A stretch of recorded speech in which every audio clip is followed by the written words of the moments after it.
Hello, and good morning. It is Ray Eason, aka Ray Ea, with the Ancient Tree of Life channel. It is currently 8:23 in the morning on February 27th, 2020. Now, this is the second part of a two-part video. Yesterday, I didn't have time to complete it, so I kind of wanted to do this second video to add on to it. This video is essentially about me and giving you guys a little presentation or an introduction into me. So let me know if you like it. Let me know what you think. Once again, if you haven't already done so, go ahead and click on the link for the Ancient Tree of Life website. Click on the link and subscribe to my YouTube channel for this video in its entirety and all my other videos in their entirety as well. So once again, yesterday I was touching on the different cultures and mythology that I had taken an interest in from start to where we are now, right? And I ended a little bit with the Atlanteans. And I know a lot of people think the Atlanteans didn't exist and that it was a myth and a tale, but that's what I'm finding a lot about history, at least the history that is reported by this very linear recording that these particular people have wrote and that has been compiled on top of itself since they began writing it, is very narrow-minded, not even really narrow-minded, just narrow. It does not focus on the full spectrum of history of different cultures. There isn't, it's as if, say for instance, you're at a party and the most important person is there, or the seemingly most important person, right? And all they talk about is themselves. All they talk about is the people, maybe a few people, the people that help them or the people in their family. Maybe they're just talking about the line or the lineage of what they are attached to, right? And they're not talking about any of the other influences or anything else in life that happened, occurred, existed during that time as well. They're very narrow or narrow-minded and not giving a full scope of the things that happened around them, right? And as we know, history is written by the victors of wars, right? And wars are essentially acquisition of resources, but also acquisition of land, territory, power, and expansion. These are the people that wrote the history because, as the saying goes, dead men tell no tales, right? So any culture that may no longer exist, if they didn't leave information for us to recover, read, or synthesize, their words are gone, dead, right? And so that's the history that we have, is a very linear, controlling history. And the Atlanteans, I did take a little turn there, but that's what I do. The Atlanteans did exist, and it's purported that they were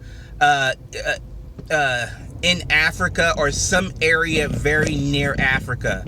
I do a lot of esoteric reading and research and also meditation, right?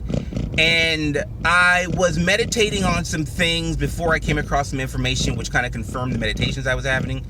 I was reading the Atlantean tablets of Thoth, the Emerald tablets of Thoth the Atlantean, sorry. And it mentioned, there's a segment that gives an indicator as to where Atlantis actually was. And it says that when Atlantis fell, or when it went down, Thoth and his priest rose up and went towards Kemet in the east. And if anything in that whole book you can understand, that's probably the most simplistic thing. All the rest of the things in that book are very higher minded oriented. You have to have a very strong meditation and vibration about you in order to work with that particular Atlantean energy. It's interesting. It's great to add on to whatever else you're learning, but to just jump into it, it's a little bit too advanced, and we'll talk more about that later. But it mentions how they went in their starship, right? And they went towards the east, towards Kemet. Well, that means they were west of Kemet, or ancient Egypt, right? Ancient Kemetic-Egypt. So if they were west of Kemet, they must have been in the east, right? So it alludes to, actually it gives clear directions as far as coordinate points, north, south, east, west, where Atlantis was, and it was east somewhere. And we know there was a lot of water around. There were volcanoes, because it was either an earthquake or a volcano that took Atlantis down. They talk about things blowing up as far as when Atlantis went down. So that kind of gives it alludes to that there was a volcanic explosion. So we know there was a volcano there. And then later on, after working with the Emerald Tablets energy, I came across some information. A friend sent me some information, a buddy of mine, about a person online who was writing about they had found the location of Atlantis, right? And I was like, interesting. Okay, this has been done before. Usually they say that the Atlanteans were Greeks, right? That's what I've heard my whole life, is that the Atlanteans were Greeks, if they were anything at all, right? Once again, history writing a very linear definition, or writing history very narrowly, right? But it alluded to Atlantis and where it may have been located actually in Africa, on the tip of Africa, the eastern border of Africa, right? So that was some interesting information that came. But that's some of the synchronicity, or the coincidences that happen when you start working on a path that has energy behind it. Our ancestors lived this energy. They are a part of that energy. They experienced and lived. So for us to be able to get onto a higher state, a meditative state, let go of the physical and read what is already there, that is a part of the skill set that comes along with raising your vibration and understanding some of these higher ideals and techniques, right? So after I came across some information on Atlantis, and this was probably like 3 years ago, I then started to work with the ancient Babylon and ancient Sumerian, so the Mesopotamia area, because the energy, I do a lot of, I guess it's what you would call shaman work. And I read a definition on shaman probably about a year or so ago, and I think that it fits. A shaman is a person who goes to the other side, they retrieve information, they gather information, and they bring it back to their community and their people, and then they share it, right? And that's what I feel that I do. That's what I love doing. It's probably my most favorite thing in all of the world is doing that. What I did was I followed this energy, and each cultural energy takes me to another spot, another place back in time. So you're actually going further and further and further back in time, following these very linear points of cultural, spiritual, psychological tangent. You're following these coordinates, right?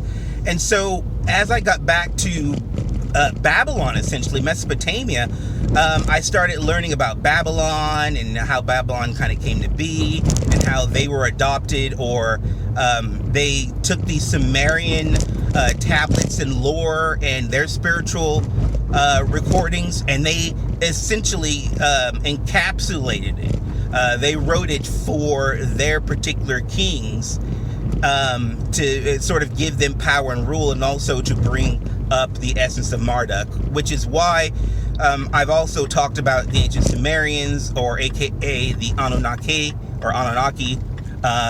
From what I understand, Anunnaki means followers of Anu, the head god, which was the one god that all the other ones came from.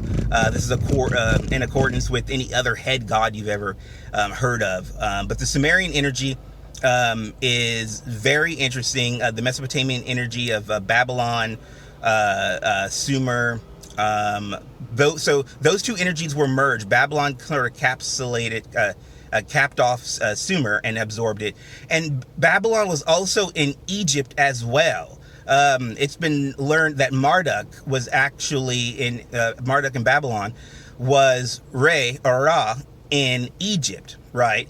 And Enki, or Ea, in Sumer, Ea in Sumer, and Enki in Babylon was in fact Ptah Ta in ancient Kemetic-Egypt, right? So we have both of these head deities, and we'll talk a little bit more about Ea and Marduk later, but about how these energies are sort of connected, at least with Kemet, Sumer, and Babylon, right? We have this three trine cultural religious energy that is tied into one another directly. So we'll talk a little bit more about that later. But those are essentially the main cultures that I have worked with that have given me the information, the knowledge, the ability to walk the other side, gather information, and bring it back to my community and the people that I love. So I hope you guys enjoy this video. If you have any questions, go ahead and comment below. Once again, don't forget to check out my Facebook page, my Instagram page, and also my YouTube page. Go ahead and click the Ancient Tree of Life channel link and click on the links at the bottom of my website and go on off and subscribe to my YouTube page. So once again, you guys, thanks for watching. You have a beautiful day, and we'll talk and work more with you soon. Have a great one. Bye.